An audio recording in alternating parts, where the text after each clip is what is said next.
Karibu sana for another edition of The Audit with Robert Alai. It's been long. I know that you guys have been asking me where we took the show. I know it's been long, but we're trying to get for you new guests, new ideas, new show.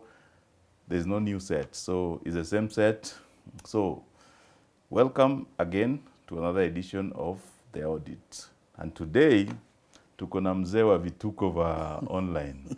You know, people know you with your screen name. Yeah. But people don't know that that's not your real name. People think you're Jaymo. Yes, But James. Jaymo is your alter ego. Yeah. So people think, but me, I've known you since your day of Wilson. Yes. Yeah, Wilson Muriani. Muirani. Yes. Yeah, so karibu sana for Asante. the audit. Yeah? Asante. Yeah, this is where we create the fake Hapa ndio the audit. in audit. You can give me a qualified or a disqualified report. Yes. Yeah, so karibu sana. Asante. You know, I'm just interested, apart from knowing your journey, the whole space of social media, Yeah. how it has grown, because you have been there almost through the social media journey. What do you see? For me, I see opportunities. Yes. I see growth and I see a new landscape. Unajua wazazi wetu kitambo, opportunities zao mingi zilikuwa na kazi kwa serikali na kununua mashamba. Yes. Si ni ukweli? Yes. Now our new real estate is social media. Yes. Sababu unajua plot zote zilinunuliwa. If you ask hata tukiuliza plot hapa bahali bana. And it's limited. You understand? Yes. But now social media for me present a place where you can go as a novice, as an amateur, and create a myriad of opportunity for yourself. Yes. Na uweze kusonga. Yes. But also, it's also destructive on the other. Yes. Unajua kila kitu iko na uzuri na ubaya wake. Also, ukitumia vibaya, it's also self-destructive. Yeah, okay. So the opportunities currently, because I'm seeing a very good, especially with the pandemic, like an explosion of video. Yes. Pandemic imeleta video. Yes. You know, when before the pandemic, voice was growing. Kila mtu alikuwa anajaribu kupodcast nini kidogo then video ikakuja, because kila mtu amelokiwa hapa na space yake, akachukua simu yake, ameweka face yake. So now they are recording videos. Yeah. And I'm very happy to talk to young people now. You know, I see somebody who started like less than a year ago is making 300,000, 400,000, 1.5 million. I'm also just wowed with it. What do you think there's opportunity for, you know, the other young people? You see, a crisis, kwa kila crisis, lazima kuna watu wata profit. Wajana wenye kama waliiba zile za mask na nini. But for me, what I'll say, hii time ya pandemic, watu wengi walikaa nyumbani. First of all, they didn't know they have the potential. Yes. Then they start watching a lot of stuff. Because hii time ya pandemic ndio watu wamewatch vitu mingi sana. And then you're online, you see someone maybe in another country doing something, you see, unasoma, unasikia kuna podcast, kuna nini. So guys started trying. Then when they started trying, unapata kumbe hata ni wewe huko unafanya hiyo kitu. You understand? Yes. So like for me during the pandemic, the time was of self-reflection of like e-content direction tunaendaje. What is happening around the world? What is happening in our country? And for me, I'm saying now, at least online, is something that you cannot ignore in this country. From the government to the private sector, Yes. nani, every organization in this country Yes. cannot ignore the power of social media. Yes. And the opportunity is present for young people. And the good thing now, kila mtu anatell story kivyake. Ukikuja the audit, you're telling different stories. Yes. If you go somewhere else, you'll find another. Unanielewa? Yes. So for me, I'm saying young people, the time is now. Yes. Yeah. And you know, like you have brought a very interesting point, is that what we see is that people might try to copy each other, but the best opportunity is to try to be unique. Yes. Because there's huge potential. You know, I was talking to guys, and I think even my team, that, you know, we have not even scratched the top of the Kenyan content scene. Kweli. The content care. Hata kidogo. You know, even cultural. Nobody has even told our cultural story. Even our political, even our business. Nobody's business, because the business is in historia, PR releases ndio watu wanasema, then then they repeat the same. But imagine stories specific verticals, you know, Yeah. like tech. Yes, You yes. go to real estate, Yes, you yes. know, you go to innovations, you go to the photography, drone, because these things happen. If you talk to these photographers, Yeah, true, they'll true. tell you huge potential, you know. Yeah. So, but basically, you know, to start this story from the top, let's go back from where you started. How did you start? Or where were you born? I was born in Nairobi, but I was brought up in the village. Born in Nairobi. Yes, yes, yes. How? So now you went to the village? So because my mother was working here, she was Yes. working with the city council back then. No, she wasn't working in the city council. That she came to work with the city council later. So venye akanizaa, because I'm brought up by a single mother. So now my grandmother requested weleta mtoto because she was a breadwinner in the family. Waja umleo unakuja kumwangalia. So that's how I came to be brought up in the village. So for my primary school and my high school I was there. Then sasa nikiingia kampo ndio nikakuja Nairobi vizuri. Ama Nairobi ikanikubali. Yes. So that's my journey. Yes. But then in terms of starting what I do, it is a journey of being a cunning person and a small time crook, say in high school, in university too. Sasa kutoka, kuna jamaa tulikuwa tunachekesha nao watu sana pale uni, kwa naitwa Masai. Yes. Sisi ni wale wasa wa kuenjoy watu nini, and we used to make people lively. Yes. But then after campus, I still felt there's something else I need to do. Nikaanza ile, unakumbuka ile website yangu, what's happening? Yes, yes. .co.ke. Yes. So I started that. I had quit working in a bank. Nikaanza hiyo kidogo. Nikauza website pale Nation. Nikaanza kuwork for Nation. You remember those days? Yes, you sold it to Nation. Yes. Yes, Sold yes. it to Nation. Yeah, by the way, what's happening? Sindio? It was about what? Events, movies, plays. Yes. I think now what they're trying to do again with the bars. Yes. Tulikuwa tumeanza hizo vitu kitambo. So, but I knew there's something I need to do in the entertainment industry. Yes. It's only that sikuwa nimepata ni nini. So 2012 nikiwork Nation nikaita jamaa anaitwa Saimo. Anakuja na kale kakitu unashikilia hivi. Sasa alafu nimenunua bana nimeweka kwa nyumba yangu. Pale Roysambu nilikuwa ka one bedroom, tunaweka bana, tunaweka viti. So it's written 254 promo and we shoot. Yes. And it's only me who is talking. Yes. So but he edits, tunaweka pale YouTube. We get 20 views. We know there are 20 people who are giving us some attention. Yes. So venye nikaanza, you know, it's the path of self-discovery. There is something I need to do. You know, you start a story, then you're like, I need to tell this story in this way. And you're posting on which platform? YouTube only then. So you know there was no Facebook video. There was no Instagram. Yes. So only YouTube. Yes. So ukiweka sasa ukipata link, tunaweka pale kwa page ya, kwa profile yangu ya Facebook. Then you also send to a few people. But now you have to send via email. Remember there was no WhatsApp or anything. It was very hard to market those things. Yes, so unless you had a very big database. Yes. Of YouTube, of Facebook, yes. of email addresses. Yes. Then you could boost. Yes. Yeah. So nikaanza bado sijapata ni nini. But in 2014 nikaanza kitu naitwa Ujinga Sosa. So Ujinga Sosa tunakaa na mtu hapa still in my sitting room. Yes. And now we discuss a serious issue from an Ujinga perspective. Yes. So we started Ujinga Sosa kidogo bado. The breakthrough was in 2015. So when I told a friend of mine, I think these stories zenye natel pale kwa Ujinga Sosa, they would be more interesting if we acted them out. Because there's a difference between telling someone a story, but acting. Acting it, you put like real characters in that story. Yes. Becomes more interesting. So hiyo 2015 ndio tukasema wacha tufanye ya kwanza. Nobody was doing this. Yes, you remember nobody was doing it. Yes. So March 2015 is when we started. Tukasema wacha tufanye ya kwanza tuone kama ni ukweli. Itapata more traction than hii ya kuongea. When we did the first video, that was it. We knew this is the thing. Yes. The response was huge. Yes. Ile video ya kwanza nimeenda interview, mimi ni msoma mtaani. I've gone to a very serious organization. So nikiulizwa maswali narudisha venye mimi na understand kutoka mtaani. So the response was huge, the engagement was huge, and that was it. I said, this is it. But the brands came plugged in. Later. Later. Later. So this one is you basically uploading, but depending on AdSense. Yes. For me, I didn't even have a plan of AdSense. I think when I started things with my friend, he's called Anthony. Tulisema sisi hatutaki do. Me always, when I want to do something big, I have one principle. Yes. If I do a business plan for it, I will not make money. Sometimes it kills my passion. Yes. You understand what I'm saying? Yes. So mi nikianza kitu kubwa huanza. First, I give it life.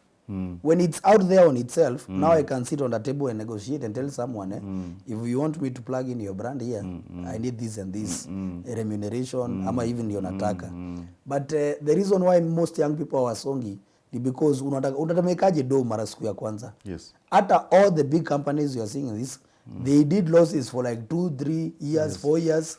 Then now when walianza ku make profit, ikakuwa ni you remember? So for me, I said, let's start.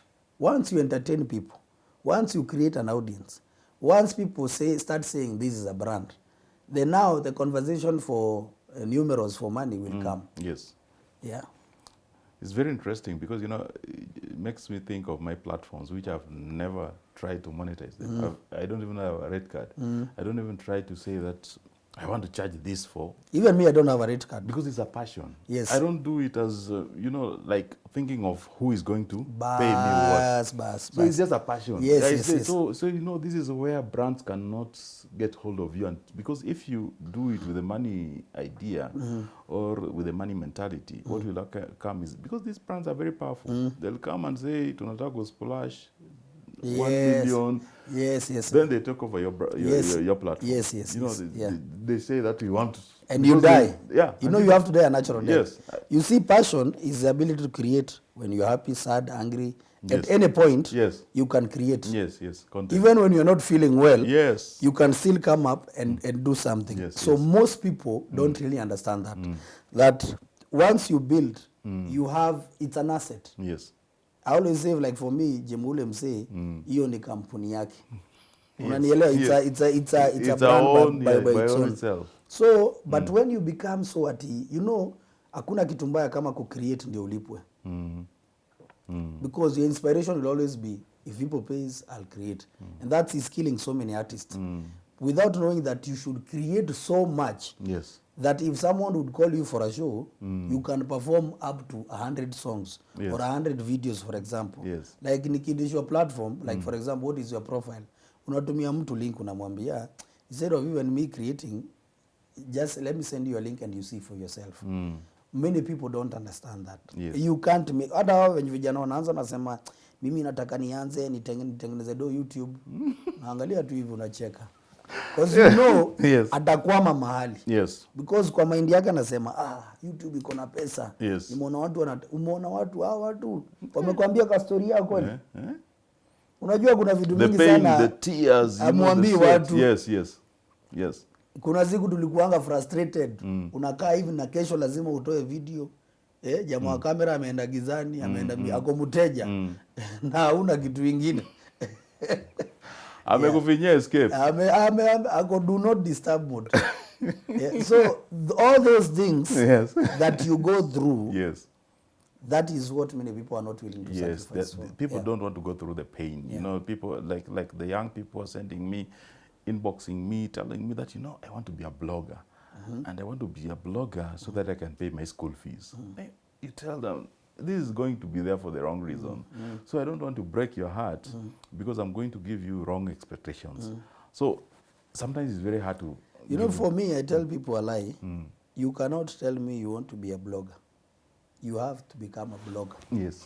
Then you tell me when you're already blogging. Yes. Me, there's one thing I always even tell the people that even the people I work with, I always tell there's always a need for proof of concept. So kama ukiniandikia hapa, kama mimi watu uniandikia hapa, and I'm a good actor, I can bring more insight, more fans due to your nini, I'm a good script writer. Yes. I even asked another guy last week, kama unaweza andika concept kali, mbona unataka kunipatia mimi? Siwe mwenyewe uzi-act. Yes. Just look for 2 or 3 people, your friends, you start acting them out. Yes. So, and then some other guy wrote to me, nikamwambia, fanya hivi, umeniambia wewe ni mfani kabisa. like the way you are telling me, you look very funny the way you have written. Can you take a smartphone, unirekodia kitu unitumie? Ukifanya hiyo funny yenye unaniambia. Jamaa akaenda mitini. He never got back to him, he never got back to me again. So because there are some very young people who are excited. So they see Robert Alai, the way he writes, then you think it's a good life. Yes. In their mind. Which yes, it's a good life because him is living what is burning passion. Yes. So yeye anataka kuwa kama wewe but hataki hii ka process. Anataka kuja hapa kwa Robert Alai as he or she starts from that point. Yes. They don't go through the pain. Sasa wengine wananiambia anataka kuja kwa video ndio akuwe famous. Ni unajua akionekana kwa clip moja imeenda imepata 1 million views, people know. Then you ask them, what do you want? Do you know fame is bad? Yes. You know some of these people don't know. If you are not strong enough, it can destroy your life completely. It can basically kill you. Fame is the worst poison somebody can give you. Unanielewa? Because you cannot have privacy. Yes. People see you in a matatu then say, what? Unafanya nini hapa? Bado unapanda matatu. Bas. Every time if you are not brave enough. Yes. Esteem yako itakuwa inagongwa. Yes. Kila kitu attacks from all around. Then your online persona or the persona you put in a play, people assume is the real you. Yes. So sasingine if you are whatever character you act there, people come and attack you with the character. Yes. They don't know that you're out of set now. Yes. Then so they come and attack you. Then you say, you know, we used to do it to celebs. I think one time I did it to Inspector Mwala. I was in K South then. Then I met him at a petrol station. Then I think I joked with him in his character, Inspector Mwala. This guy was so angry. This guy almost slapped me. Then you know the problem is that he's short. So he wants to rokia me then. So I understand it now because yes. Then you don't know, like us, sometimes you get into the politics. You don't know where you are, who is your friend. Yes. Who is a good fan and who is a bad fan. So you have to put your guard all the time. Yep. Yeah, because you know sometimes if you got into the politics, like you, sometimes you get into this jubilee politics. You don't know who is your friend, how they are coming, you know, how they perceive you, wanakutakia maneno, wanakuonea ni kama wewe ulimalizia career yake. You don't know your enemy and your friend. So I always tell these young people, sometimes you don't know what you're wishing yourself for. Yes. Do you have a plan? Because ukiingia, lazima upige mpaka umalize. Yes. Hakuna reverse gear. Ukiingia. So some of them are getting in it for the wrong reasons. There are those who are, you can see this person is talented. They want to pursue this, they want to do it. So you can offer guidance. But there are those, and that's a big number, who is like, nikiingia hapa, kama mimi ni boys, hapa, wasichana watakuwa nasema ni mimi. Kama mimi ni msichana, wale watu natakanga waniongeleshe na waniongeleshangi. Sasa wataanza kuniongelesha. So you have the wrong reasons. Even in politics, there are some people who come to me and say that I want Raila to be talking to me. You see? You know, I want Uhuru to be talking to me. Then you ask yourself. So anataka uandike mambo yake ndio aongeleshwe. No, anataka in fact hataki hata mambo yake uandike, anasema in fact he is the best community organizer.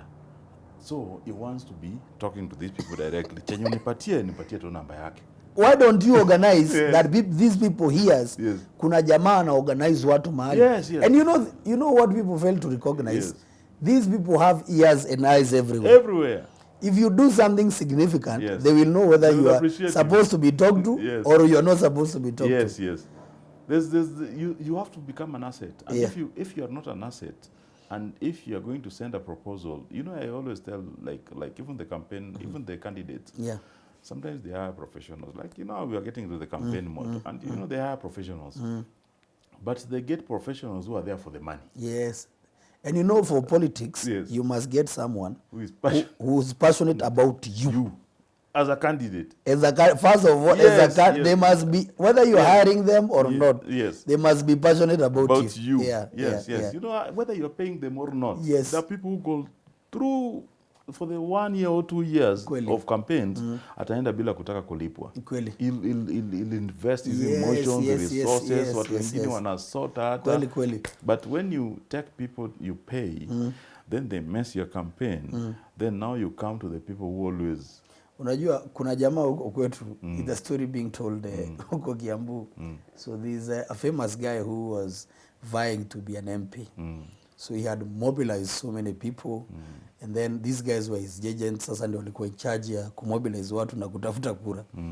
Sasa si unajua kila time wanamwambia ground ni wewe. Si unajua venye those guys tell you wanasema ni wewe. So si akashindwa. So venye akashindwa, he called the people, watu agents, akaambia nataka mkuje, I know tulishindwa, lakini it's good, as the nature of politics, come to my home, let us do a small celebration. Venye akaingia kukafungwa, kila mtu alikuwa analala chini anapigwa. Wewe ulikuwa ni wa location gani? Chini. Nyaunyo. And he has some, these are true stories. Like everyone was beaten up. So, and it's the same thing of, because mimi huenda hata huko Ocha, unasikia, you know, people can even make you ufikirie uvae because of the hype they can give you. And some of them, they are like, what can I get from Alai? Waja ni mudanganye. So if you hire that person, then nanivo, hata sahi, the problems you have in this country is because most of our top leaders, some of the people who have been working them, it has been for money. Not to skuma their legacy, not to skuma what they do, but it's someone who says like, how do we make more money? How do we make more money? How do you use him as a platform? Just to make money. You know, and you know, the money has overtaken everything else, because Kitambo, they used to use ethnicity to elevate themselves. But now since ICC ilikanyagia ethnicity kiasi, so now kila mtu anataka kukulia pesa. So you know, it's money. Pesa. It's money. Pesa. And you know, they play with emotions. The other thing which has come up in the recent conversations about influencing is the issue of hiring a militia, or today I see BBC has called it the influential gorilla. I don't know how you view this influencer thing, because what I've not done, I think, in my whole career, is that I refuse the idea of nitrendie kitu. You see, influencer marketing is growing in our country. It's a new concept. But I will tell you what I told you earlier, before we go to the set, that there's a difference between being popular and being influential. You understand that? Like, for example, if one of your camera guys here would like to be famous where we are, anaweza toka hapa nje, atembea na boxer mpaka Westlands.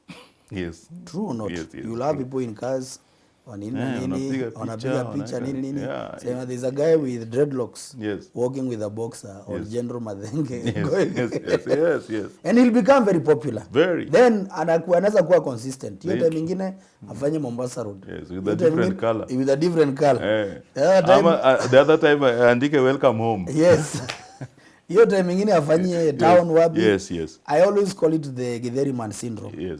You understand? So this person become very popular, but what can he influence? Nothing. Can he influence anything? Hata hiyo boxer yenyewe hawezi uza.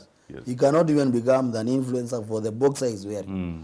So it's growing. But you see, as we said, social media iko pia na gangsters, iko na watu wanaitumia vibaya, iko na kila kitu. So there are people who believe tunataka hiki kitu itrend. Waje tupigie Alai, tupigie Jaymo, tunataka tu post moja. I don't do that. Because if you tell me to sukuma hii kitu, I must be fully associated with it. So I'll do a campaign so that we can come sit. Hata watu wakini question, mbona unasukuma the Audit Jaymo? Taambia because these shows is doing X, Y, Z. And you can go for yourself and see that. If you're telling us to sell these cups, lazima niambie watu, why is this cup unique?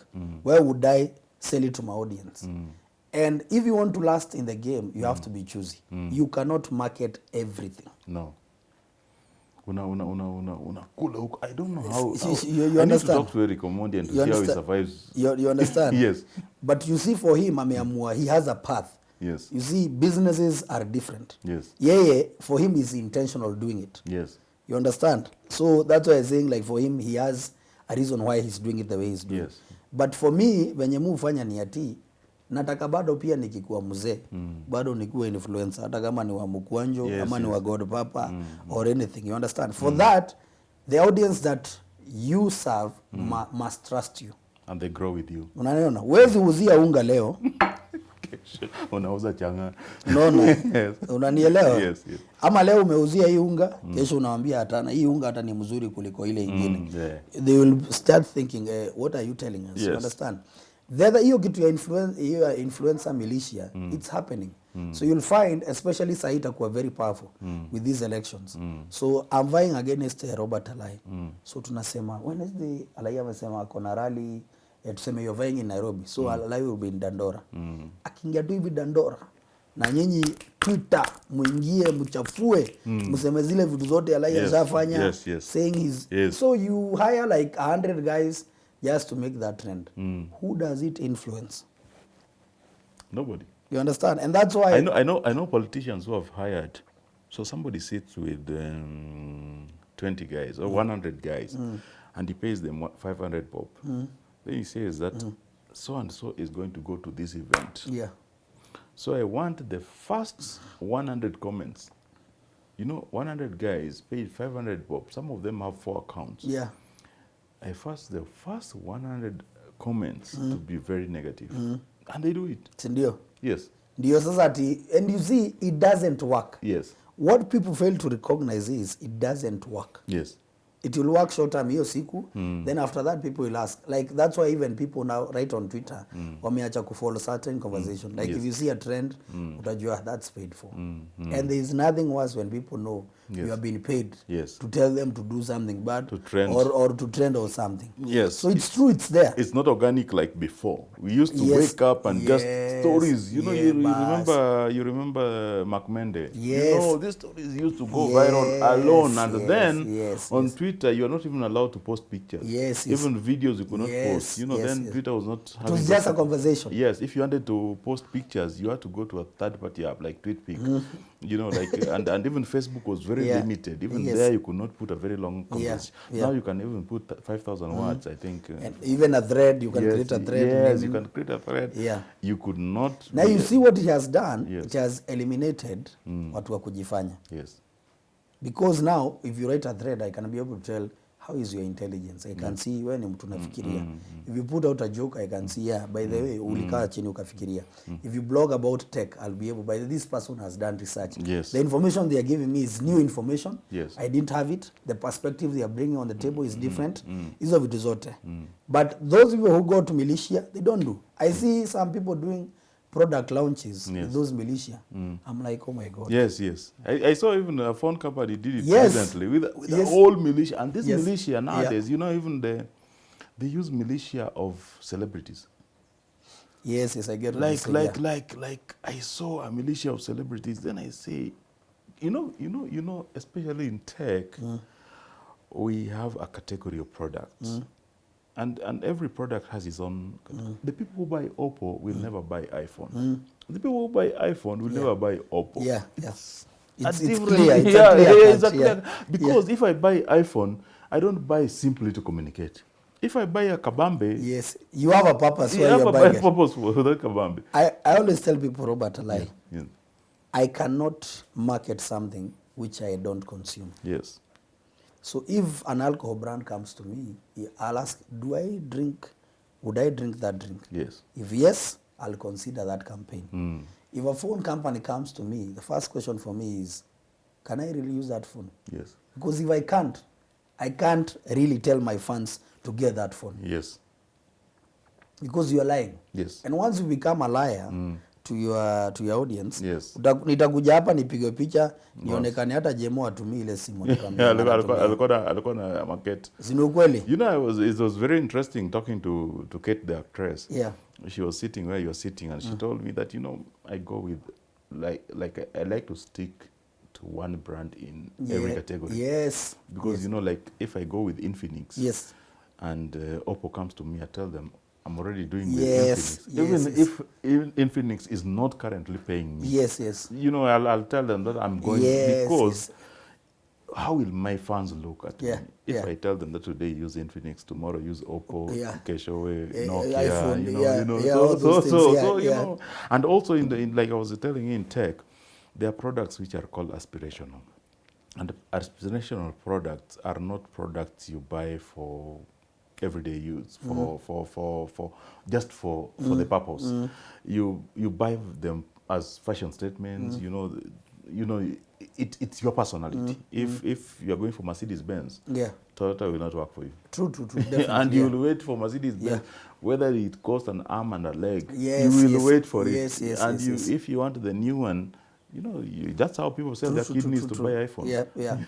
Because it's a different product Yeah, category. true. But still, others would go for the militia, and the militia is the worst thing I think I've seen. And killer, it's in real estate, it's in tech, it's in business. But it's not working. It's not working for them. Sometimes you'll even meet some of the business owners. They tell you, I spent this, but unamuliza, how many customers did you get? Or even not Return, customers, how many people were interested? Yes, uli trend. You trended, how many impressions? Anakwambia vitu mingi hapo. Unamuliza, did you get like at least 50 inquiries? 50 only. Hakuna. 50 inquiries. 50. Yeah. So what does it tell? Because these people have huge following. Yes. Millions. So meaning, out of the people you hired, there's nobody who even convinced 2 or 3 of their people to actually buy or consider to buy what you're selling. And serious people. So sometimes, unajua hii kitu ya marketing watu wanaielewa. Alafu sasa Kenya kumekuwa kuna watu, there are so many digital marketing companies. By the way, mtu ama digital marketer. Unamuuliza mtu, do you understand what digital marketing? Yes. They are like, no, it's in online. No, those are 2 totally different things. So you'll find, say I'm person X, I'm running a digital marketing. So when I go to a client nawambia, I have these people, they work for me. Nitawambia tu hivi wataweka hii kitu yako online. But they never tell you how will they do it. You have not even control. These people have not told you creatively how will you talk about. Because if you invite me for an event and you're paying me, I have to have an objective. You either want people to know you are launching a new product, or you want people to know that you actually invited me for that event. You understand? You have different objectives. Yes. So if I come there, do I deliver on the objectives of why you called me? So you want people to buy because they saw Jaymo. Mi kwanza wezi nionyesha trend. Hizo ukanionyesha trend. Yes. Sijui manamba za nini na nini. Yes. Nakwambia ondoa hii kitu hapa. And also now that Twitter changed the whole algorithm. Yeah. So nowadays it's not about the volume of conversation. It's basically that they see random 50 people speaking about the same thing. Then inakuja top. Yes. It's different. So and they also check the engagement of the people who are talking about it. Yes.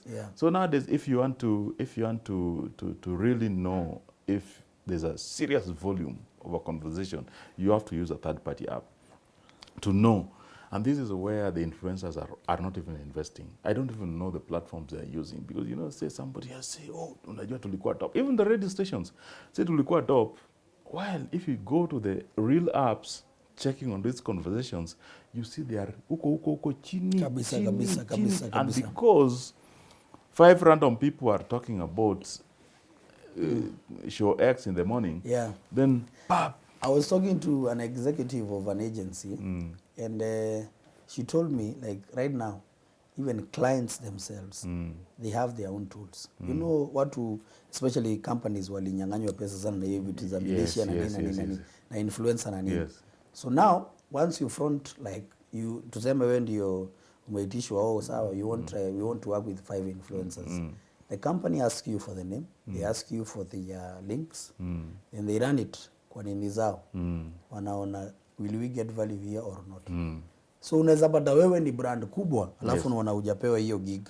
Unashangaa kwa nini? It's because those people discovered, yes, you are so big, ukiweka mambo yako inaenda huko, but the capacity is very low on what you are looking for. And that's why you'll find brands, you'll say, oh, I have 1 million followers, then you'll see them working with someone with 50,000 followers. Because you'd rather have, me always say, you'd rather have someone speaking to 1,000 genuine people that you want to target than get someone who has 50 million people, but your message yako hakuna mahali naenda. Yes, because they are also in the wrong category. Yeah. You know, Yeah. if you're in politics, this person is handling business or is good, is influential in real estate or things like Yeah. that. Yeah. I think so the other thing I wanted to ask you is on platforms. Yeah. I don't know, and this is platforms because platforms also became ecosystems. So you see that, what is your creative process? How do you, from the creations, from the shootings, like you say, you don't shoot yourself. Yeah. You let your team handle the cameras or the equipment, and now you deal with the content, the soft content. Yeah. How do we get the young people to understand the creative process? You know, which one works for you? YouTube, Facebook, what? Yeah. Yes. For me, when I started, me I'm a person of looking at opportunities, and me utaka kwenda mahali wase hawako. Anytime. Yes. If today there is a big party in Westlands and there is a small party in Limuru, I'll go to the small. Yes. I'll go to the Even small like party. me, I'll go to the. So when I was starting Facebook Facebook video came in early 2015. Yes. I think in January ndio walifanya Kenya ikakua, or December hapo 2014. Yes. So for me, I said, when this platform comes, I want to try here. And if you look even at me, I'm Facebook first. Any content that I do has to go to Facebook first. Yes. Then it goes now This to is very interesting. YouTube. The first creator Yes. doing Facebook first. Me, I'm Facebook first. Yes, yes. Ndaeka Facebook, nieke YouTube, alafu sasa nieke Instagram. That's my... And it works for you. Yes, and it works for me. Because I've invested even my resources na nilijua nitajenga hii Facebook ikuwe brand. So on Facebook, do you use placement or you do in-feed ads? No, what I do, nikieka content, I used to do content, then there's a content, nitajua kama as a client akuja kuambie, I would like to reach so many people. So I'll boost it as an ad, you understand? You boost it like normally. Yes. I won't use like placements or anything. I boost tu kama ad, na ni push, venye anataka. Jua naweza kuambia, nimefungua showroom, Thika Road. Mimi nikieka video, yes, kuna mtu wa Busia, Bungoma ataona. But huyo, that's not a potential client for that person. So you know you can map. So unamuuliza Thika Road, unataka kutarget area gani? Akwambia nataka Kahawa West, Membli, wapi, nini. So you know, the video will still go organically, yes, in a big way, but there's that niche market that you want to capture extra, for that person. Extra views, yeah. You understand? Yeah. For the creative purpose, I would say the reason why I'm still in the game is because most, I would say 99% of the concepts you see, I'm the one who creates. I'm the one who writes them, I'm the one who conceptualizes. And then, sasa tena niko na a very able team ya actors and actresses. Full time or on I have like 5 guys who are full time. The rest sasa ni on gig basis. Because you know, like when we get a big campaign, you lazima uvute watu. Yeah, lazima utafute watu who empower the people. Yes. And we have done a couple of big projects and empowered a lot of people. But now, once niki concept iko, unatumia watu ya wanaisa watu ya au sasa ndio operations. Yeah? Yes. You know, without these Food guys, soldiers. there is nothing. Hey, hakuna. You understand? Yes. Sasa now, wanaona hiyo story kulingana na wewe. Because the best way you can succeed in creating content is when you say that, then when you talk to the production team, yes, they can see what you want to achieve. If they don't see it, hakuna mahali mtaenda. Yes, if they once don't buy see, in, yeah. Yes. Once they see zeno, they wambia hii, sasa tushutie, unauliza tuwefanyie kwa nyumba ama kwa restaurant. Yeye mwenyewe pia ni creative kivyake on the production side. Yes. So nakwambia hii kitu itatokea outdoor. Mnaenda mnafanya the edit nakuja we serve Kenyans. Yes. It's a simple. Once it becomes a routine, yes, inakuwa ni wewe ni kama mwalimu. You remember the teachers would come, they teach you and they are not even checking the notes. Yes. Unakumbuka wale? Would write a whole 10 blackboard. Yes. Anaandika, anavuta, anaandika, anavuta. Bas. Kutoka kwa kichwa. Because iko wapi? Iko kwa kichwa. Once becomes a routine, you see, when passion matches with routine, yes, you will never struggle. Because unaweza kuwa hata uko kwa jam, ufikirie kitu. You write it down. Unaweza kuwa uko nyumbani. You can be in a church, you can be in a anywhere. Yes. But you have to know every time you must create. Yes. Unaona, if you kama ni unajua wewe, there are people who are born, they are naturally good deliverers. Yes. Like that person cannot create, but given a task, ataipiga mpaka wewe ushtuke. I always say discover yourself, what are your strengths. Kama ni lazima uandikiwe, tafuta mtu wa kuandika. You understand? And just know you cannot do it alone. Yes. And You have to have a team. Yes. Yeah. And you also have to have a team who have bought in your idea. There's no reason why you get somebody who are going to focus on the money you'll pay them, but they have not bought your idea. Yes. They don't even align to your vision. By the way, kwanza production, if you get people who doesn't believe in it, then there's nowhere you'll go. But you see, sahi venye technology imekuja, if for example show yako ni yako peke yako, you can even actually do it alone. Yes. Kama ni yenyu mkiwa tu wase wawili, you can even actually do it alone. Because now you just, kuna hizi mataa, siku hizi gadgets zinauzwa online. Unaona kuna hizi ma tripod. Yes. Inakuweka na light. Yes, even with, na bado inashika simu. Kuna tripod mpaka ya simu. Ile kama ile around yeah, na around, nini. yeah, unakaa hii side. Muna nini. Me, I'll tell you, there was a time I remember I did an experiment by myself. So we got a gig by a certain company. And then we had issues with productions and nini. You know what I went? Nilienda nikanunuanga simu. S9. Nikatafuta jamaa mwingine nikamwambia kazi yako ni kukuja unashika hii simu tukifanya kenye tunafanya hapa. Then I downloaded like a few apps. Mimi unajua mimi ni mtu ya kujituma. Mimi kazi yangu haiwezi simama. Sasa kuna video hata nishaishutiwa na Wochi. Like I traveled with somebody, we needed to shoot something. Nikaambia Wochi in a restaurant and we are outside Nairobi. Shikilia hii kitu. Na nikampatia kitu. Na amna shake akafanya mara nikamwambia hapana sasa simama hivi kabisa. Nataka tu utuone hivi. Because as a creator you should never be limited by anything. Yes. So I bought a phone, an S9. Nikakuja nikaeka jamaa. Hizo video tulicreate hiyo time, we did a full campaign with a phone. Ukiangalia kuna video hata ziko na 4 million views. The engagement was top. Because once the quality is good, sometimes musema as a creator never ever struggle if you have something you want to tell the world. Yes. Mimi sasa nikitaka kufanya press conference, sitapigia majournalist nini. You put it there. Yes, na nifanye. Yes. So don't be limited. Yes. You just need to. I try to tell the politicians that you know sometimes some of them you see the equipment they have, the phones they have of 200,000, 300,000. Then you ask them that. Why are you still asking for journalists to come to your event? Just shoot and send to the ones who love this content. We'll put it online. You know, just put it. Make it professional. Because some of these phones, like the iPhones and the Samsung high-end, some of them shoot 4K. But sasa unajua wengi ni perception. Anafikiria media ikikuja hapa ndio nitaweza kuongea na Wakenya. If you have something very kitu kali. Yes. You don't need any journalist to come there. I remember the days of Jinadine where Jinadine had a whole I think it was the only agency then which had a whole production team. They had photographers of themselves. They had video. They had everything in-house. And every agency would have only if they wanted to hire photographers or a production team, they had to hire from some company. But then they shoot, they'll go to an event alone as an agency, shoot and send to journalists. Yes. Then you'll struggle to say, then also the journalists would appreciate because at least walifanyia na alidanganya company kwamba ameenda kwa event kumbe ni kujituma. Yes. Me I always say ni kujituma. Yes. But when you have a fantastic like when I came here I told you I've seen the quality of the audit is very good. Yes.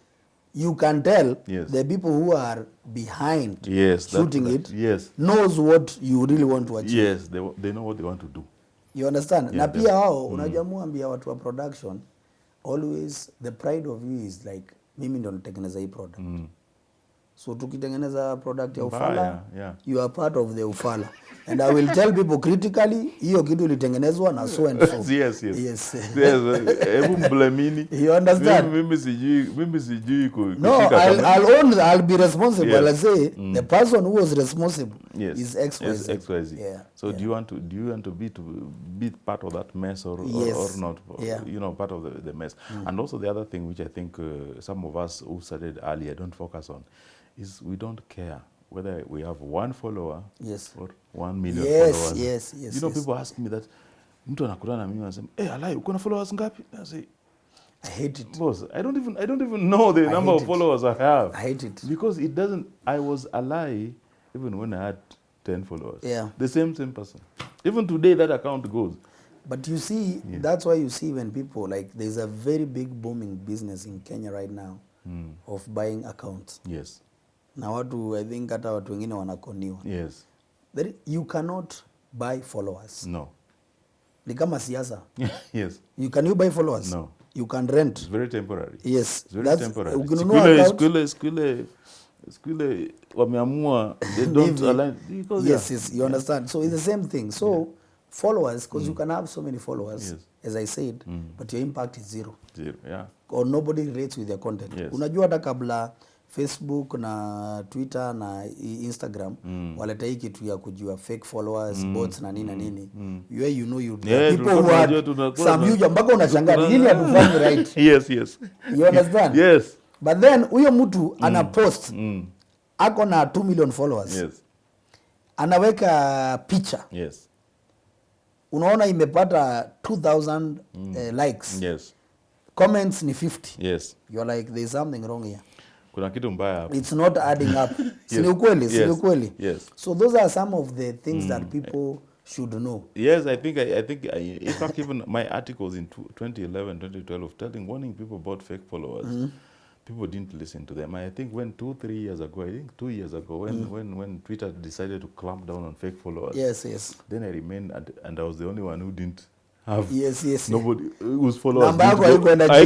So people got surprised that what was he seeing? Yes. I told them that it's just being yourself. Just be you. Let nobody change you. Yeah. So even when I go to some of these influencer meetings and you tell a brand the absolute truth, then the agency executives shun you. Then I tell them I'm okay with that. Yeah, running.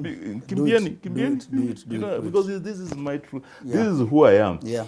I'm going to tell you the truth because I don't want to align with your brand just because I want to align with your brand. I want to because I believe in you. Yeah. I buy fully on what you're doing, or you can pay fully. You know, we disagree with Polimo. Sana. There's a time that he calls me to the office. I arrive late. I tell him that I arrived late because your network was doing this. This is to me. Then he says, "What is this boy speaking? What is he saying?" Yeah. I say, because your network was spoiling my, my conversation in this way, so I could not complete the things I was doing in good time. So I arrived late. Then he had to review. So at some point, he reached a point where when he launched as a product, he only calls me to tell him the bad thing about his product. Yes, which is good. So he pays me for that. So he tells me, Robert, today I want to give you a job. But the job is, tell me the worst thing about this product we're launching. So you look at the other perspective. Yes, and you see, that's basically your product analyst. Yes. Product analysts don't tell you how good a product is. Yes. Because hata ukilaunch, wewe ulikuwa unajua uzuri wake. Yes. Let me tell you something. The biggest lie that has been told on social media is the followers lie. And it has hoodwinked so many people. Back a politician, you are vying to be a governor in Kisumu, for example. So you've hired a social media team. Yes. Then wao wanajua wewe ile kitu itakufurahisha ni followers. Then they get you followers from Nyandarua. They get you followers from Kirinyaga, Embu, wapi. Page yako unaona uko na 500,000 people. But when you write issues to do with Kisumu, nobody is responding and writing those things. Yes. Because 400,000 people are from where? Are from this other side. Yes. They don't even align to you. Unanielewa? Yes. The same thing for products. Yes. You've opened a shop in CBD. Yes. You are selling men's clothes. So unaambia mtu wa social media, get me followers ndio nini. You get you followers outside Kenya to your page. Ukienda page yako unaona from Vietnam. Yes, wapi nini Philippines nini kila kitu. Yes. Page iko hivi. Iko imejaa. Lakini hauuzi. Vitu haviendi. Yeah. So you don't even sell what So that's a very key thing there. For businesses, when you're buying followers, or you are getting the idea of nitrendie. Somebody's trending you, but from where? Where is the influence? And organic growth on social media is the best because you have what I would call not just followers, but trusted followers. Yes. the people who put notifications, Yes. that when you put something up they must see. Mm. When the people who put wanasema nimekaa sana sijaenda page ya Alai, buache niende niseme Kenya nasema. The people will come to your page and sometimes not agree with your article. Yes. But they don't cease to be your fans. No, they don't stop being. You know, you know, you have those, and also think that also us, the influencers.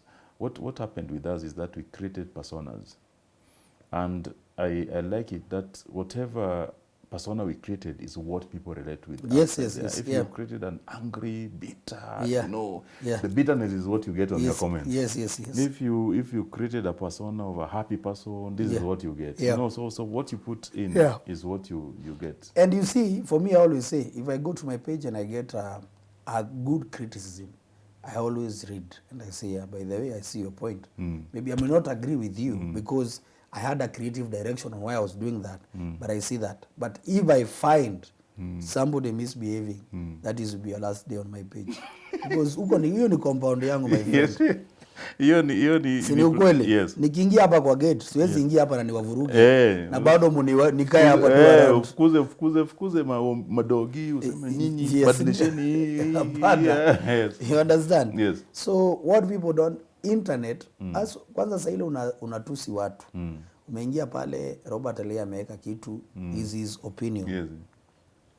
As a person who uses their mind, you should give your opinion that is contrary to what. Yes. But the moment unasema, we Robert Alai umbwa wewe, najua you have issues. Yes. Hizo ni childhood issues. I always call them that. So the other thing I think which people try to, knowing who is doing things right. Yeah. And this is where we try to highlight the guys whom you think are doing content right. Yeah. Which are some of the guys whom you think are even the new ones. You know, I've seen Ib Mungai, I've seen, I think the over 25 guys have been there for some time. Very interesting sexual content. Yes. Then they do about the over 25 issues. They're doing it right. The Paddy Ubon. Yes, hizo na skits. Yes, na ngoma. Yeah, ngoma. Parody, the parody. Where's Nani? The guy who did them well before Paddy and before the internet. Who? Nani used to call who? Kajairo. Where's Kajairo? Yeah, I think he's still there. Where is he? You know, I think this is a guy who could have made it great on social media. On social media, I don't know. I don't know where he went to. Yeah. So I don't know who are some of the guys whom you see, like for me, I would say, yani soko yetu sahi, mu consume content zote. Like I'll go even to somebody who's talking about travel and everything and try and see, do they have an angle? Yes. Because you see, travel is very big outside. Yes. But in Kenya, it's yet to be discovered. Yes. Because most of the influencers doing travel, I've done even that, is driven by tour companies. Yes. Outside there, it's driven by the individual himself. Or the magical Kenya giving their boyfriends and girlfriends. Yes. Yeah. I've seen that one, then I'm wondering, unaona tu mtu unasema huyu atafanya nani aende trip. Yes. Unasemanga tu then you say that if you comment you'll be talking as a hater. You know, the attack will be very obvious. Huyu msichana anaitwa Eve Mungai. For me, she's a definition of what you can become. Yes. Because from mtaani and becoming a journalist. Yes. Going out there, getting the right news, talking to people, talking to normal people. I didn't even see it in that angle. Yeah. I think, when was that? When you were in court? 2-3 weeks ago. 2-3 weeks ago. Then I met this lady. You know me, I thought she was just meeting guys with that microphone, the lapels, and putting there, then anaweka kamera kwa face yako, ongea.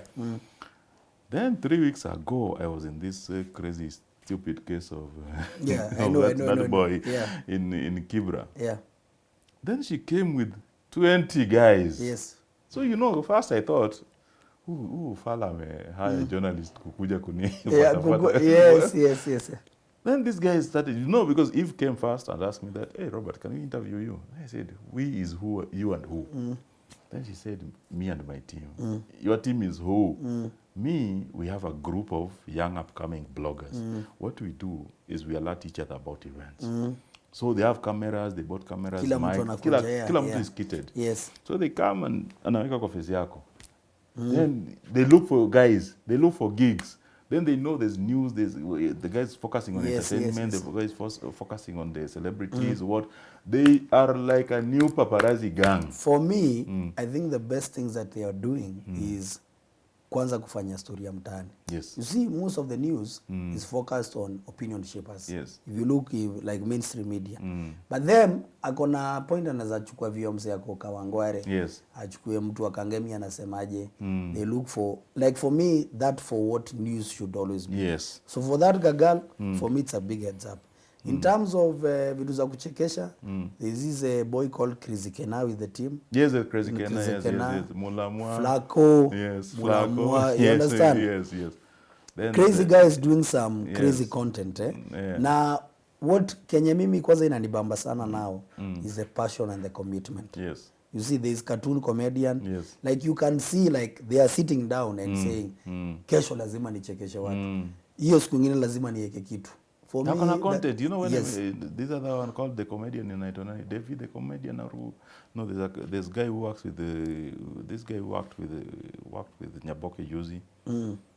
Yeah, also Nyaboke is doing a good thing. There's one called Mtu. Yes. There's a girl called Victor Naman.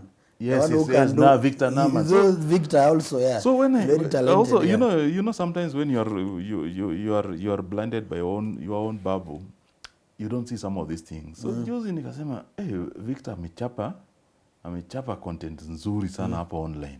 So nikaenda tu nikasema, umechapa content nzuri na dem, lakini mwambia dem afanyage ka squats. Juu akona.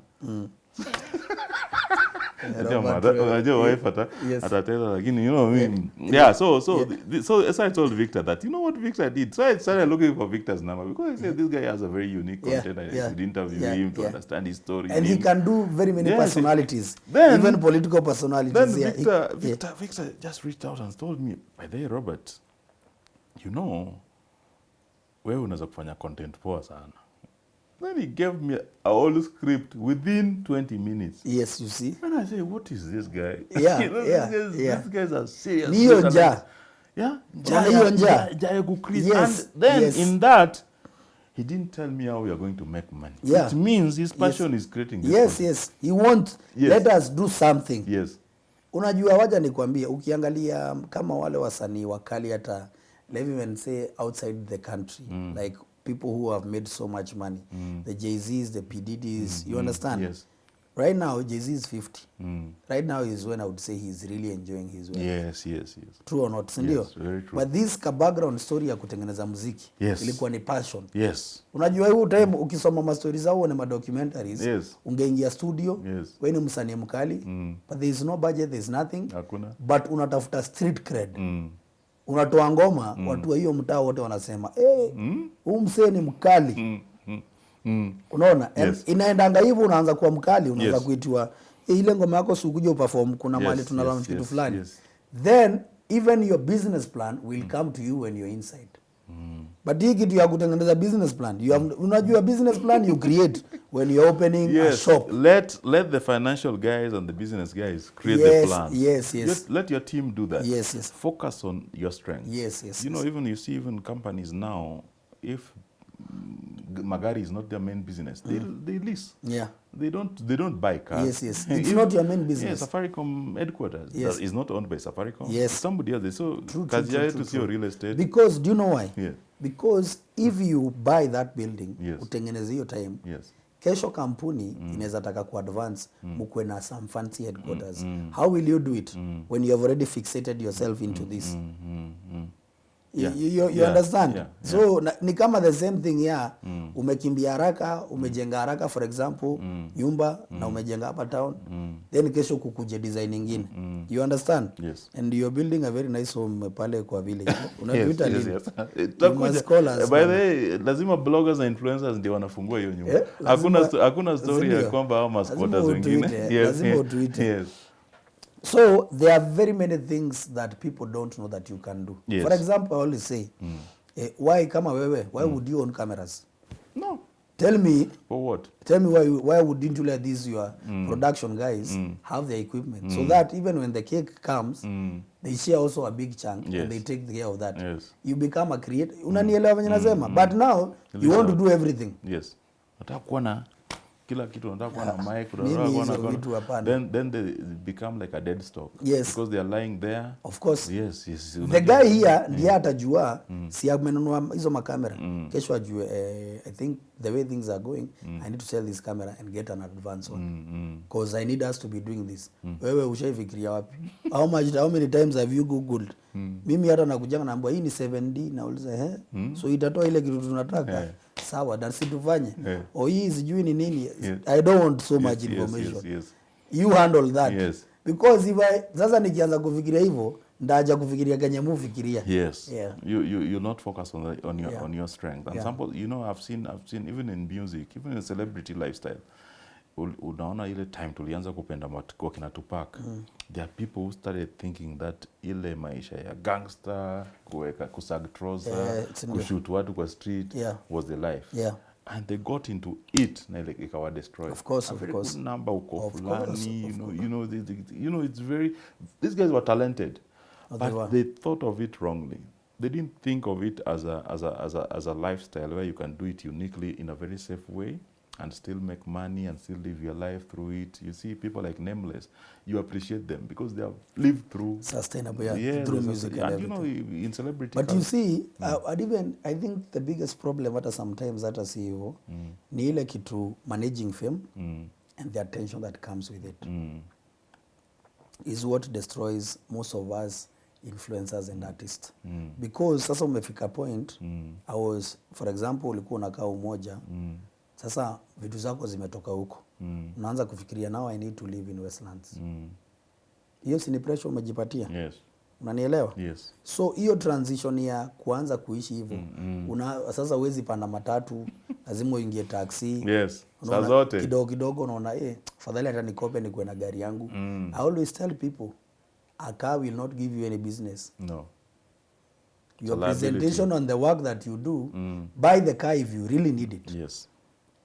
And if you have a good mind that it will support my business. Yes. Not because ati watu wamekupatia pressure, huyu jamaa bado anatembea, huyu jamaa bado anakaa huko mtaani na nini. Hizo ndio zilidestroy watu wengi. Yes. A very good number of them. You understand? Yeah. Yes, that's what. Na that's what unaona wacha tu nikunywe. Hata ukiniita mahali sitaki kukuja juu nishafikiria sasa nikienda hapo watu watafikiriaje. Yes. Ama anakuomba huyu jamaa mwenye anakuita anajua atakupatia platform ama anajua kwamba at least is an engagement which both of you have to invest in. Then you ask them for money. Yes. They say, oh jamaa, you know, guys start avoiding you. Yes, and then people start also knowing that wewe ni mtu wa kunuliwa pombe unatulia. Yes. Tukiita mtu fulani na pombe na wasichana atakuja atafurahia. You know when people start knowing that what are your kicks. Then you are completely destroyed. Then they start abusing you. You know, you're called in for events. Then tenye unakuacha unaenda nayo ni whiskey. Then wanajua ukishaenda ukalewa the whole weekend. Hautakumbuka. Ama unaanza kuona watu wengine majuu kama wewe wanavuta bangi, wanafanya nini? Then you start smoking. Bang. And for you it doesn't work. Yes. Unanielewa? Umeona Recross na 234 acre estate. Bas. Then ana smoke bang, medicinal marijuana. Yes. You then unatumana hapo pedi unaletewa vitu zingine bana. Unalipuka kulipuka. You cannot even create. Yes. Ukipatikana na DCI once. Wakachapa one charge. You're completely destroyed. So those are some of the things that many people are struggling with. But we are getting there. Yes. We are getting there. It's a learning process. Na tusonge. Mimi kenye musema ni ati a mistake of yesterday is an opportunity of today. How did you survive the pandemic? The pandemic, because unajua kuna time I was reading, in fact I was reading the Recross book. He has a new book. He did the hurricane. Then now he did Boss Up. So this Boss Up, he wrote it when the pandemic was starting. He had a gig, I think, in Jamaica or somewhere in one of the islands, the Caribbean islands. So when he was going there, he was stopped at the airport. One of these airport officials just stopped him and told him that, hey boss, he was going for this one of these surgeries, one of these fake tooth they put the grills. So it was being done for him in one of the islands. So he was going there, and he said he was going to stay there for like 2 months. Yeah. Then he said that, when you go there, it seems like we lock the country, and we don't know when we'll open. Will you stay there? Then he realized he was making a mistake, and he said that guy saved him from going out of the country and never coming back for a period he didn't know when. So when he went back to his 234-acre estate, which was the home of Holyfield. Holyfield bought and put up some funny things there, built a whole thing. He built it at 20 million. And when it was sold, I think the foreclosure bank, the foreclosure bank bought it for 7.5 million. Rick Ross bought it for 5 million. When the property was going down because the cost of maintenance was very high. But Rick Ross was a very good investor. He has invested in all these small startups, and people wonder how he keeps that estate. So he said that he got opportunity now to focus on himself, because this is the first time in a very long period where he didn't have all these handlers. 30 people who were walking around with him. Now he could go to his home, and he said that I was going to mow my own lawn. He was just sitting in the whole estate, and he bought a tractor, John Deere.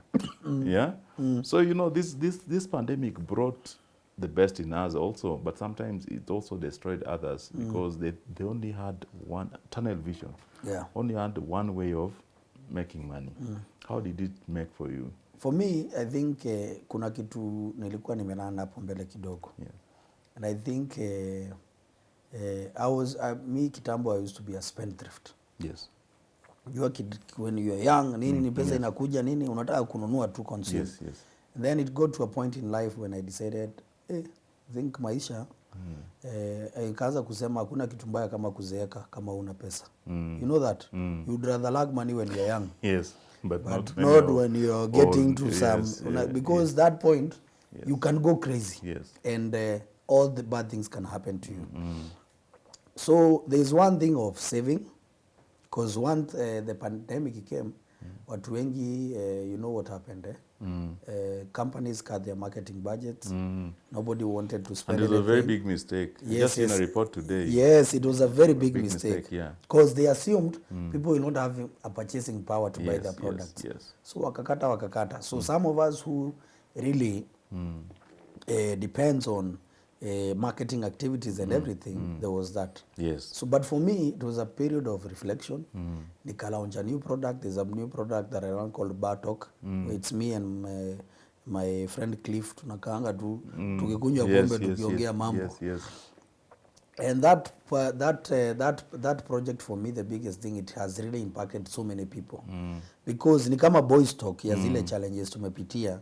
But now we put it in a humorous way. You understand? So you can get the message and you can get the humor in it. So that was one. But also, ilinipatia a new way ya kufikiria, a creative angle. If you see the content we created in 2020, it's so different from the content we created before. You understand? And then so where do you host this bar talk? Without the bars? No. You see, bar talk can happen anywhere you're drinking. It doesn't necessarily have to be in a bar. What is bar talk? So the bar talk is the idea, the content. And the bar talk is, we talk the way it is. Zini bar talk. Ukiwa kwa mtu na bar mnaongea tu maneno yenyu. Kila mtu anakuja na theory yake. You share, where it converges. It's not based on facts. It's bar talk. So that was one. Then I changed the creative direction. Then also, one thing I also did, it's also something to my life. Nikakaa chini, nika reflect sana about some things I was doing, some things I was not doing. So for me, COVID, I would say, has been a blessing. Because I've told people, if you survived in this crisis, there's nowhere else you cannot survive. Because you know where COVID kuna watu iligonga sana. People in employment, some people in business. You understand? The suicide rates. Alafu kuna, unapata maybe msee alikuwa anafanya job place poa, alikuwa anaishi na wife yake na watoi place poa. Job imeenda chini, wife amepata salary cuts, you have to move your kids Yes. from, and also this, from where they have been used to, yes, the wapeleke environment, place ingine, you have to change them go schools. shags, you've never stepped into shags. Yes, yes. Culture shock. Yes, unaona hizo unaenda vitu. huko, you've never squatted. Lakini tuambie watu waendange Ocha. Yes, pit Please latrine. be visiting your village. Yes. You never know. Yes. It might be your home tomorrow. Yes. And also build whatever you have in town. Yeah. Build it where you are going to retire. Yes, because unajua mtu, I've seen and also seen this to an extent. People go to shags, they are now struggling. Somebody was in the hotel industry. You know, like Norfolk is closed. Yes. Alikuwa Norfolk. Wife pia alipata wako the same Sarova. So Sarova imepunguza watu ama imefuta watu. Both of them were in the same industry. Yeah. So now both of them are struggling to survive. Huyu ako hotel na walikuwa na loan, walikuwa because they have come from earning a salary of 500,000 to having nothing. They have never stepped into shags.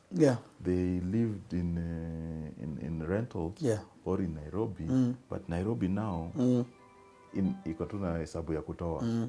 So what is happening is that now they are struggling to live, but they don't know what they do. So they go into farming. Wanafika shago, hawajui kusquat kwa hizo mapit latrines.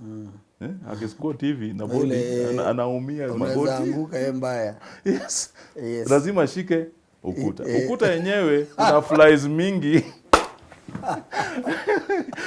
What are these? What are these? You know? Yes. So, and even the relationships. Yes. Unajua watu wengi pia tukikuja hapa town, you abandon your relationships with the people in the village. Yes. Whether you had aunties, uncles. Yes. You know, musema panda gari, enda nyumbani, jua mambo ya huko nyumbani iko namna gani. Think of, I need to set something here. I need to build something here. It will add some real value to you. You understand, to your life. Have some attachment. Yes. So pandemic for me, I think even the people, hakuna mtu akuumia. Because can I tell you something? I remember in March 2020, we were supposed to start a very big campaign for a bank. Na mpaka tulikuwa tumepewa contract, tumesign nini, I'd sent some of the creatives, all of them were approved. I even had an LPO. Corona came. Ikaenda. Hiyo ni moja. Tulikuwa na ingine inaitangwa FMCG. We had another one. Like things that would have really changed our lives. You understand? All of them were cancelled. So we got like 3 cancellations of gigs. Which for me I count them as lost revenue. You understand? So kila mtu ilikuwa sasa inabidi, unajua hiyo time by the way ndio watu walijua, before you remove your 1,000 to spend somewhere, lazima ufikirie sana nini unataka kufanya. So for me it was a reflection point. And even for people who suffered a lot than others, I think wamelearn kitu kubwa sana. Like hii life kesho, ni unajua muishi na ile design Facebook inaweza fungua kesho. I always have that in the back of my mind. You have to have that. You have to have that all the channels can be closed. If any platform you don't own. From the equipment to the hosting to the software itself. True. It can end in any moment. Even today it can end. Yes. So if you don't live like that, know that you're living on borrowed time. And also if you cannot make money while you're sleeping, it means the money depends on you. I've seen even performers, you know, the musicians, very talented, but unless he goes and performs in a gig, he's broke. True. He's broke. True. So the moment he gets sick, some of them, you know, I've seen one of the most talented Luo musicians was Musa Juma. But Musa Juma was being carried from hospital bed to go and perform. This guy was sick. This guy could not get better because every time he starts getting into medication, he'd be removed from hospital to be taken to perform. So I think that's if you're not going to need diversification. If you look at our saying you wanna make do maju. They are not making money. Yes, there's money from music, but at least our gonna streams. If you stream their music, you pay nani. But the real money they are coming from let me mbona nisi launch whiskey yangu. You guys love me so much. So if I launch my whiskey, right on your you understand? Rick Ross talked about that. And I wish that most of our creators would, because this is also very relevant to influencers. what Rick Ross talked, he talked about the estate he bought, that estate of Evander Holyfield. Then he found that Holyfield, when he was starting to get tired of boxing, he started investing in music production. You remember the Real Deal? Yes. The Real Deal records. Yeah. So then this guy was investing in some business he didn't understand. Yeah. Yeah. So then he went broke. Yeah. The cost of mowing the lawn peke yake was $100,000 per month. It was too expensive, for him. So he needed to earn so much.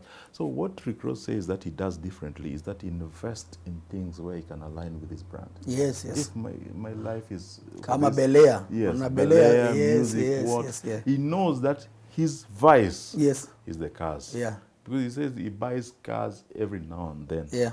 Yeah. His friends brings him very unique cars, collectibles, and he said that's what he spends his money on. But he invests in real estate, invests in coffee houses, like Shaquille O'Neal. So he said that the investment saved him because the money was able to work for him when he was you know the biggest challenge for a market is unaona kama majuu they are fund managers, they're investment managers specifically for talents.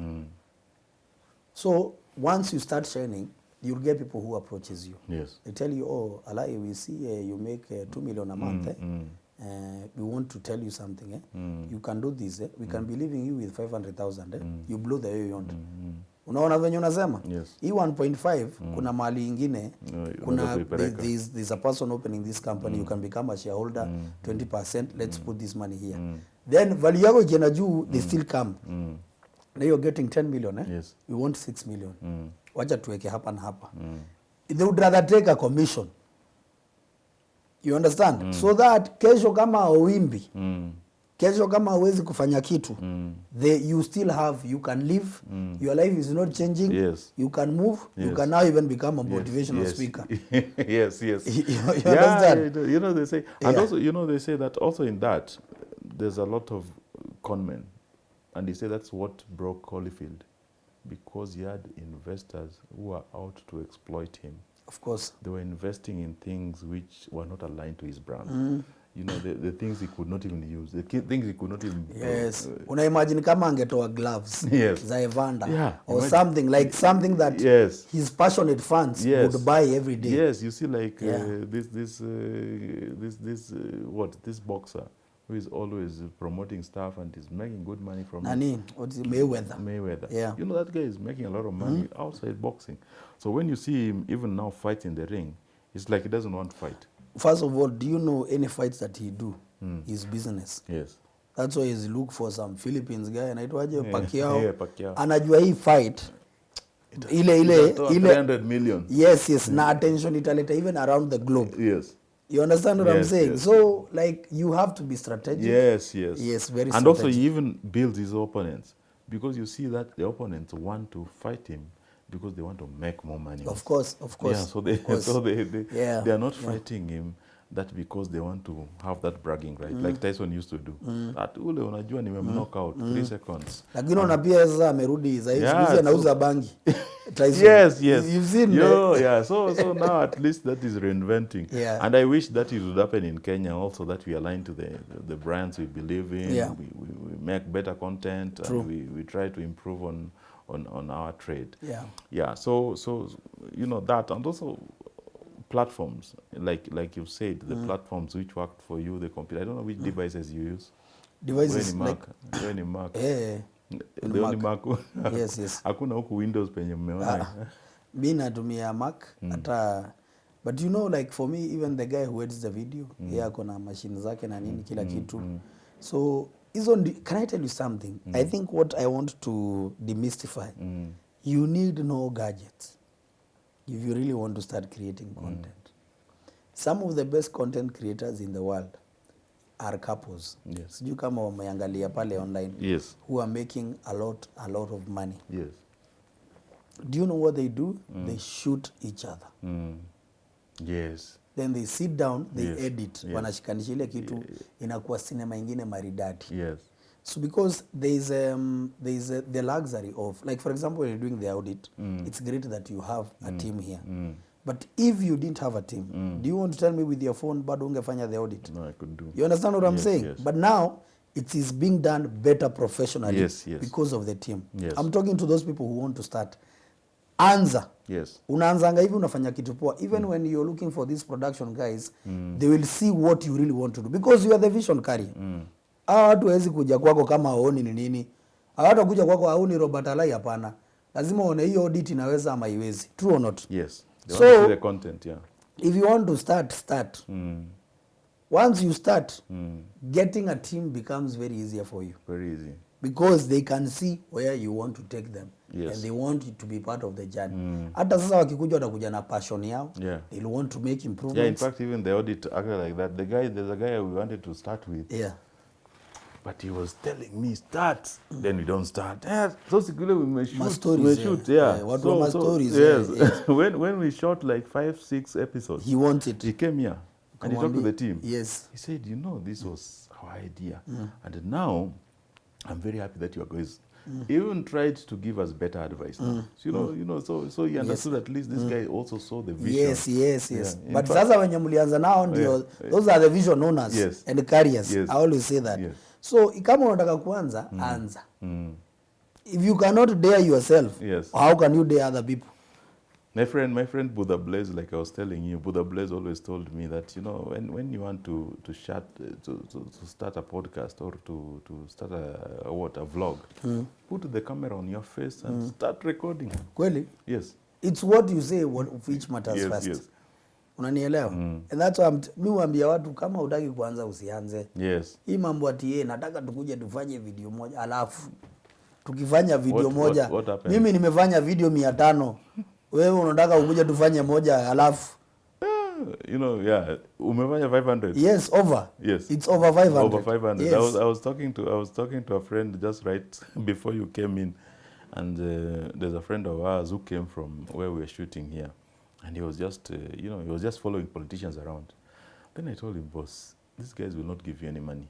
Stop following these guys around. These guys are useless, kabisa. These politicians, they don't believe in professionalism. Of course. So sometimes they will not invest in you. So you'll just follow them, put 40,000, 20,000 in a month. They'll not give you any. No, politicians invest in what I call a dependency model.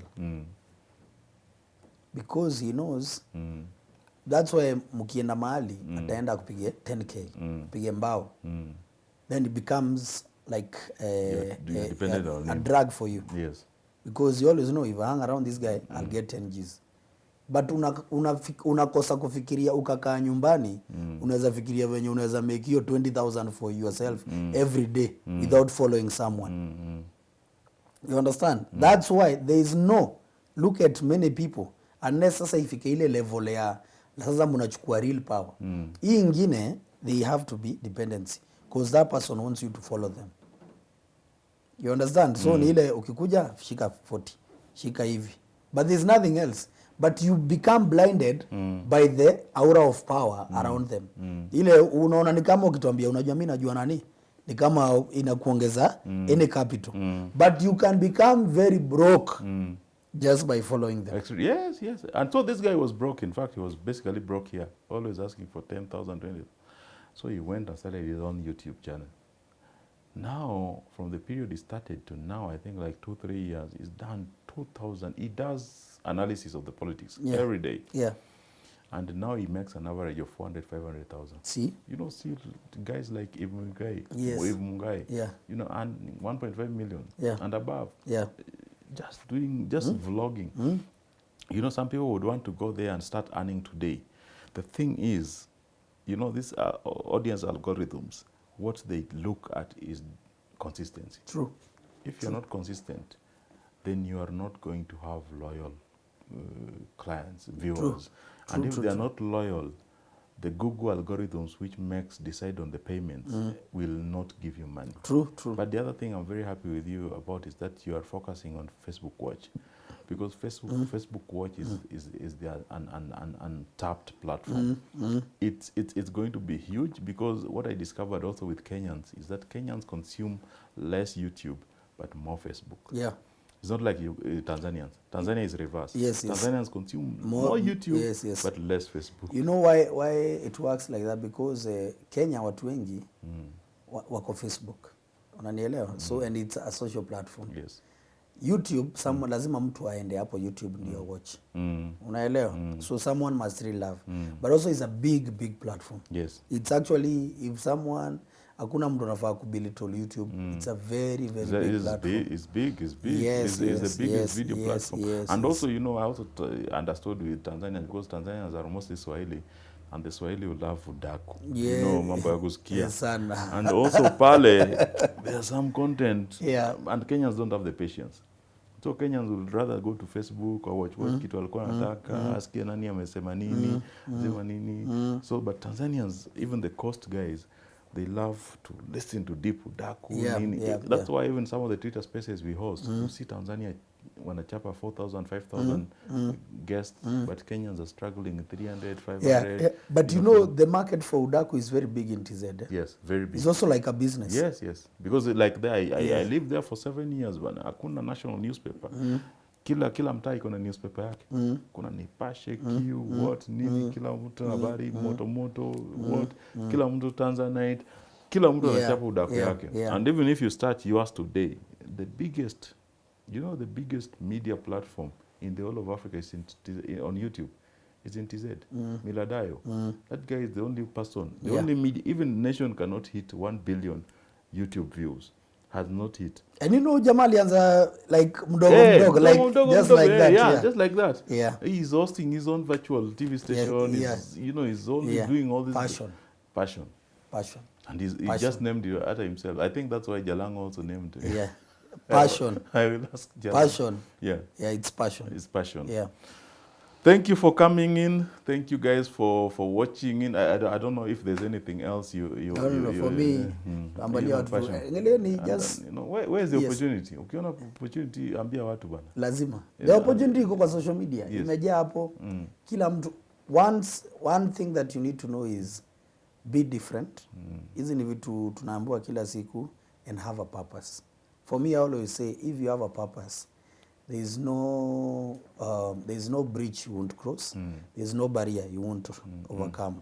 But usianze kama una purpose. Yes. You must have a purpose. Yes. That purpose is the one now that takes you to where you want to go. Yeah. Have crazier dreams. Yes. Be consistent. Yeah. Know that the money will come with the consistency. It will come definitely. You'll be looked for. Yes. You'll be looked. If you are consistent, you have a passion. The money will come. Yeah, money will come. That's the only thing you monitor is. Yeah. So thank you guys. Thank you so much. I know that we took a long time to bring you the guests. Look out for the next episode also after Jaymo Ule Msee, Wilson Muirani. Yes. AKA Jaymo Ule Msee. I don't know how the name stuck. Does anybody call you Jaymo? You know, even sometimes I go for meetings. Kwanza kitambo ilikuwa inanipiga chenga. Yes. When I've just brought the brand. Yes. And as James was saying, I'm like, who is James? Who is- Then nakumbuka James. James ni mimi. James. Yeah. So asanteni sana. Thank you, and until next time, kwaherini.